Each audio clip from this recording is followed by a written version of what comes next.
y'all. Welcome to another edition of Proverbs, small sayings with big truths. We'll be looking at Proverbs 1 again in a minute, but I want to let you know I wanted to get this shot for our time today because this coming Sunday, February 7th, we will be back here and these seats won't be empty because y'all will be in them. I'm going to stand over there and talk a while out of this book. And we're going to open this book together. We're going to sing songs together. We're going to worship the Lord together. We're going to be back together.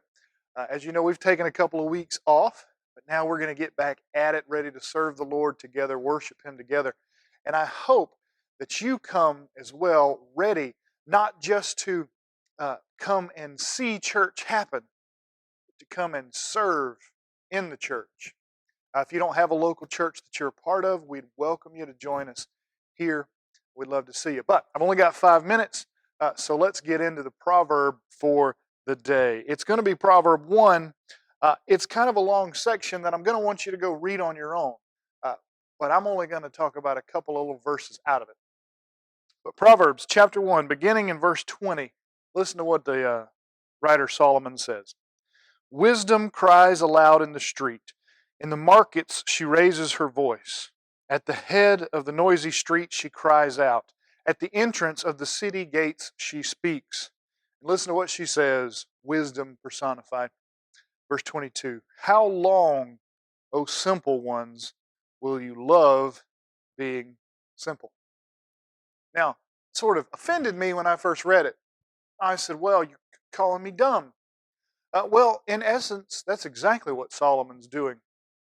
That word for simple ones, the Hebrew word behind that means naive or childish even.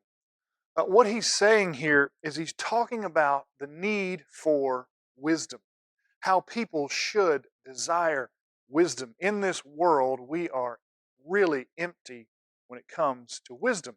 We know a lot of information, we know a lot of facts, but we don't know a lot about how to implement those facts in the most godly, useful, efficient ways possible. That's what wisdom is. It's being able to take the information that you know and use it in a real way to glorify God, to love Him, to love others, to live well in your life. Here, in this book of Proverbs, Solomon is saying wisdom is, in verse 20, he cries aloud in the street. Wisdom is out there saying, hello, I'm available and you need me. I know I do. I'm sure you would agree that you need more wisdom as well. Wisdom is something we're so, for some reason, starved on. And he says, oh, simple ones, how long will you love being simple? It's a question that kind of hits us in the face and can come off as a little offensive, but let it offend you.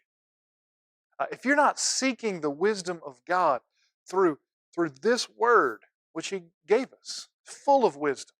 Not only that, we know James 1:5 talks about if you're lacking wisdom, ask God and He gives to all people liberally as long as we ask without doubting.